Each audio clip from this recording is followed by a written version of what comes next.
If এর প্রয়াত সচিব প্রদ্যুৎ দত্ত সম্পর্কে একটি কথাই প্রযোজ্য হয়, তা হচ্ছে তিনি সময়ের আগে ভাবতেন। যে সময়টাতে কেউ ভাবছে না সেই সময়টাতে তিনি পরবর্তী পদক্ষেপের কথা ভাবতেন। আর প্রদ্যুৎ দত্ত ছিলেন এমন একটা মানুষ, তার সেই ভাবনাকে রূপ দিতে তিনি দ্বিধা করতেন না। তার মস্তিষ্ক প্রসূত কাঞ্চনজঙ্ঘা স্টেডিয়াম তার প্রমাণ। শিলিগুড়ি যে ক্রীড়া কেন্দ্র হতে পারে সেই ভাবনাটা প্রদ্যুৎ দত্তই প্রথম সঞ্চারিত করেন, এবং প্রদ্যুৎ দত্ত সঞ্চারিত করার মধ্যে দিয়ে সেটি আজকে মাথা তুলে দাঁড়িয়েছে। শুধু ক্রীড়া কেন্দ্র নয়, পূর্ব ভারতের অন্যতম বাণিজ্য কেন্দ্র হিসেবে শিলিগুড়ি আজকে চিহ্নিত হয়। আরো একটি বড় কথা, গেটওয়ে অফ ইস্ট এই বলে শিলিগুড়িকে বলা হয়, এবং সত্যি শিলিগুড়ি যে কাঞ্চনজঙ্ঘা স্টেডিয়াম যে আন্তর্জাতিক ক্রীড়াঙ্গন হয়ে উঠতে পারে, তার প্রথম প্রয়াসটি প্রদ্যুৎ দত্তই করেছিলেন। আজকের কাঞ্চনজঙ্ঘা স্টেডিয়াম যারা দেখছেন, দ্রষ্টব্য স্থান হিসেবে শিলিগুড়িতে গেলেই কাঞ্চনজঙ্ঘা স্টেডিয়ামটি দেখানো হয়। অনেকেই জানেন না যে প্রদ্যুৎ দত্ত যদি সেদিন টাকা না দিতেন, তাহলে তদানীন্তন বামফ্রন্ট সরকারের পক্ষে সম্ভব ছিল না এই কাঞ্চনজঙ্ঘা স্টেডিয়াম মাথা তুলে দাঁড় করানোর। প্রদ্যুৎ দত্ত অনুদান দিয়েছিলেন, সেই অনুদান দেওয়ার পর জ্যোতি বসুর হাতে সেই চেক তিনি তুলে দেন, এবং তারপরই কাঞ্চনজঙ্ঘা স্টেডিয়াম মাথা তুলে দাঁড়ায়। প্রদ্যুৎ দত্ত ছিলেন বলিষ্ঠ চিন্তাভাবনার মানুষ। তিনি যে সময়টাতে সচিব ছিলেন, অর্থাৎ 1985 থেকে 1994 সাল পর্যন্ত, সেই সময় আমি দুটি সংবাদপত্রের প্রতিনিধিত্ব করেছিলাম। দুটি সংবাদপত্র মানে যুগান্তর এবং সংবাদ প্রতিদিন। যুগান্তরের হয়ে বেশিরভাগটা প্রদ্যুৎ দত্তকে কভার করেছি। প্রদ্যুৎ দত্তর কভারেজের জন্য আমরা প্রতিদিন দুপুরবেলা আইএফএ অফিসে যেতাম, একটা দিনও বাদ যেত না। সোম থেকে শনিবার প্রত্যেকটা দিন প্রদ্যুৎ দত্তর অফিসে যেতাম, এবং আমরা যেতাম, আমি এবং আমার বন্ধু সাংবাদিক রূপক সাহা। আমরা দেখতাম প্রদ্যুৎ দত্ত সময়ের আগে অফিসে এসে হাজির হয়েছেন। তিনি নিয়মানুবর্তিতা এমনভাবে প্রবর্তন করেছিলেন, এবং সেই প্রবর্তনের মধ্যে একটা ছিল দুপুর 1টা থেকে আইএফের কাজকর্ম শুরু হওয়া। তার আগে ইংরেজ আমলের নীতি মেনে আইএফের কাজকর্ম চলতো।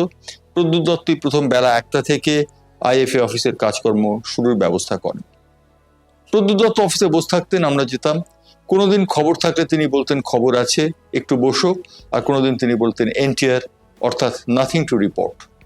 প্রদ্যুৎ দত্ত জলদগম্ভীর কণ্ঠস্বরকে আমরা সবাই ভয় পেতাম, তার বলিষ্ঠ ব্যক্তিত্বকে আমরা সকলেই সমীহ করতাম।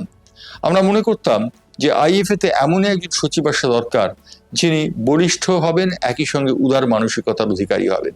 প্রদ্যুৎ দত্ত ছিলেন দুয়ের সংমিশ্রণে গড়া, এবং দুয়ের সংমিশ্রণে গড়া বলেই প্রদ্যুৎ দত্ত তার যে ক্রীড়া প্রশাসকের জীবন, সেই জীবনটিকে সর্বোচ্চ পর্যায়ে নিয়ে যেতে পেরেছিলেন।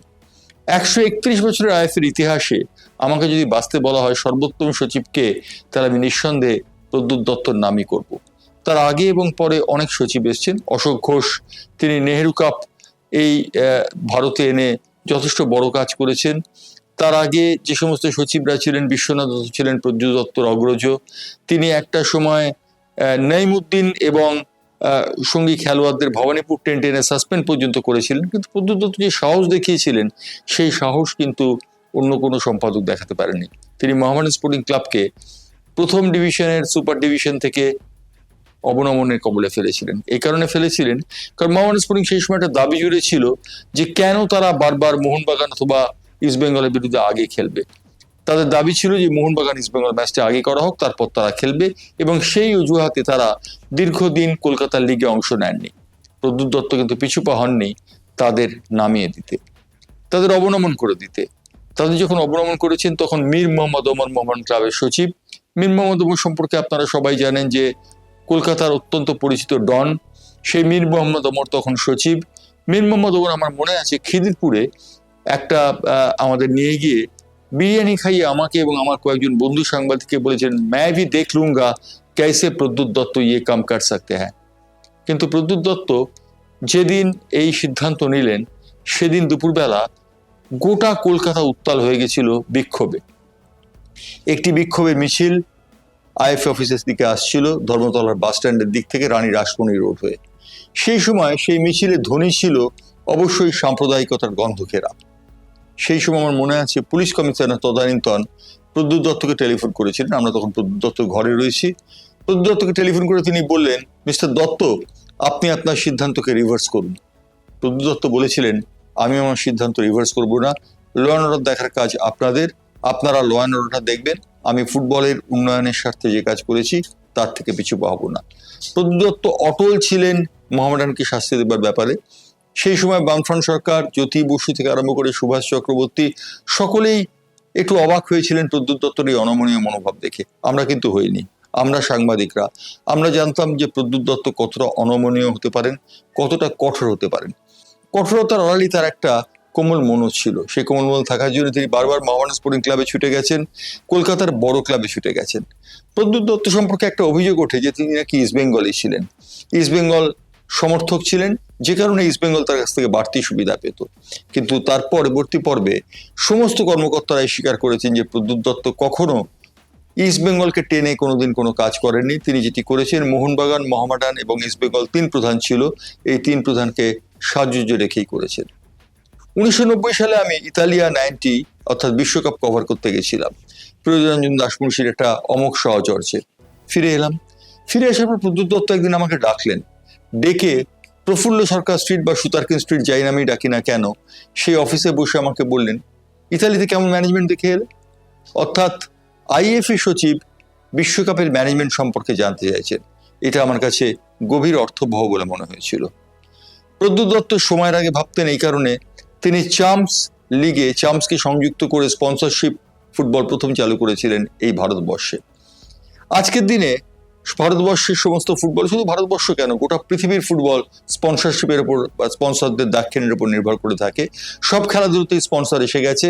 প্রদ্যুৎ দত্ত সময়ের আগে ভেবেছিলেন, সেই কারণেই তিনি সেই 8-এর দশকে স্পন্সর এনে ফুটবল টুর্নামেন্ট করেছিলেন।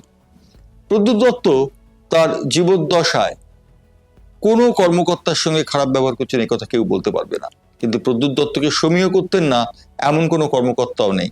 তার ঘরে অবাধে যে কেউ ঢুকে যেতে পারতো না, যে কেউ ঢুকে যেতে পারতো না বলেই তারা অপেক্ষা করে থাকতেন প্রদ্যুৎ দত্ত যখন তাদের ডাকবেন তখন তারা সেই জায়গা পাবে।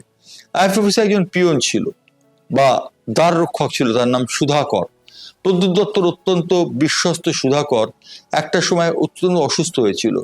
অনেকেই জানেন না, প্রদ্যুৎ দা তখন সমস্ত খরচ দিয়ে এই সুধাকরকে আবার জীবনের পথে ফেরাতে উল্লেখযোগ্য ভূমিকা নিয়েছিলেন, যে কারণে সুধাকর সারা জীবন প্রদ্যুৎ দার সেই ঋণ স্বীকার করে গেছে এবং বলে গেছে যে প্রদ্যুৎ বাবু মাফিক সেক্রেটারি কভি নেই হোগা। এই সুধাকরের মতো আরো অসংখ্য মানুষকে প্রদ্যুৎ দত্ত সাহায্য করেছেন, সে কথা অবান্তর। এখানে একটা কথা বলতে পারি যে কলকাতার সমস্ত বড় ক্লাবগুলোকে তিনি যেমন দেখতেন, তেমন ছোট ক্লাবগুলোকেও তিনি দেখতেন, ছোট ক্লাবের স্বার্থও তিনি দেখতেন। খেলোয়াড়দের তিনি ক্রীড়া সরঞ্জাম দেওয়ার ব্যাপারটি প্রথম চালু করেন, নার্সারি লিগ প্রথম চালু করেন। এই নার্সারি লিগে ছোট ছোট ছেলেরা খেলতো। তারা যখন খেলতো তখন তিনি মনে করতেন যে এরাই একদিন ফুল হয়ে ফুটবে। সেই ফুল হয়ে ফোটার অবকাশ তিনি অবশ্যই দেখে যেতে পারেননি। মহিলা লীগ চালু করেছিলেন, কিন্তু তার শ্রাদ্ধ বাসরের দিন তার সেই আরাধ্য কাজ সম্পন্ন করেন তার পরবর্তী দুই যুগ্ম সচিব রঞ্জিত গুপ্ত এবং মন্টু ঘোষ। একটা কথা বলি, সেটা হচ্ছে প্রদ্যুৎ দার শেষ সময়টা দিল্লিতে কেটেছিল। দিল্লিতে টেলিপ্রম্পটারের সামনে দাঁড়িয়েছিলাম, তখন টেলিপ্রম্পটারে খবর আসতো, টেলিপ্রম্পটারেই খবর এলো Pradyut Dutta is no more. দিল্লির হাসপাতালে তিনি শেষ নিঃশ্বাস ত্যাগ করেছেন। সেদিন স্তব্ধ হয়ে গেছিলাম, টেলিপ্রম্পটার থেকে খুব একটা নড়তে পারিনি। নড়তে না পারলেও সাংবাদিকের কাজটা অত্যন্ত কঠিন, সেই কারণে প্রথম খবরটা দিলাম টুটুবাবুকে। টুটু বসু, যিনি প্রদ্যুৎ দত্তর অত্যন্ত কাছের ছিলেন, আমাদের সেই সময়কার সংবাদ প্রতিদিনের স্বত্বাধিকারী, তাকে খবরটা দিলাম। তিনি স্তম্ভিত হয়ে গেলেন।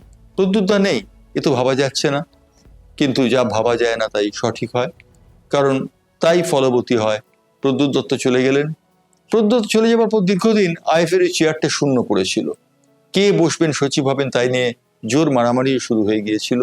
এটাই বোধহয় নিয়ম, জীবনের নিয়ম। হয়তোবা এই নিয়ম জীবনের সর্বক্ষেত্রেই চলে।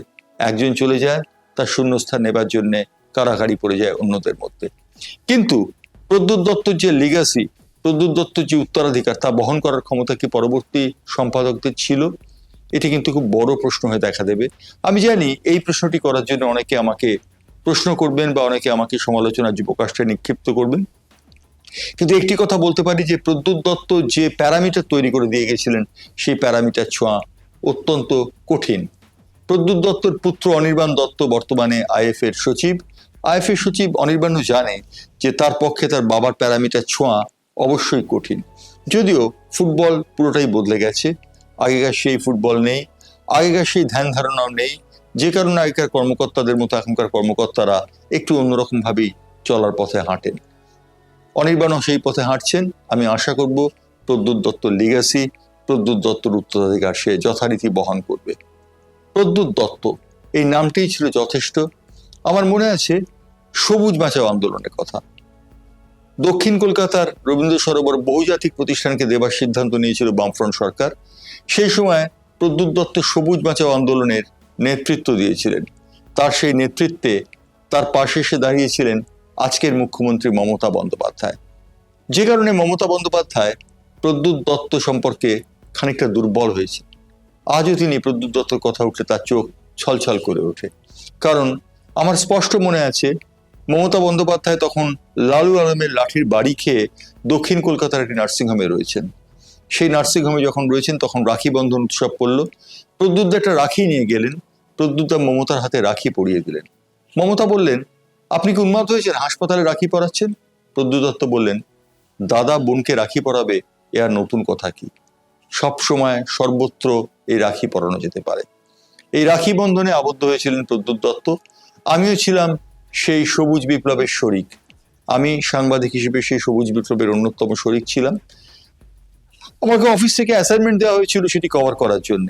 দক্ষিণ কলকাতার লেকে একটা গাড়িতে প্রদ্যুৎ দত্ত বসে আছেন, আর সেই গাড়িতে আমি বসে আছি। প্রদ্যুৎ দত্ত বাইরে দাঁড়িয়ে আছেন, তিনি বক্তব্য রাখছেন।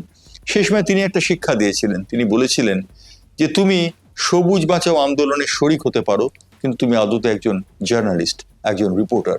তোমাকে রিপোর্ট করতে হবে, তুমি রিপোর্ট করবে নৈর্ব্যক্তিকভাবে।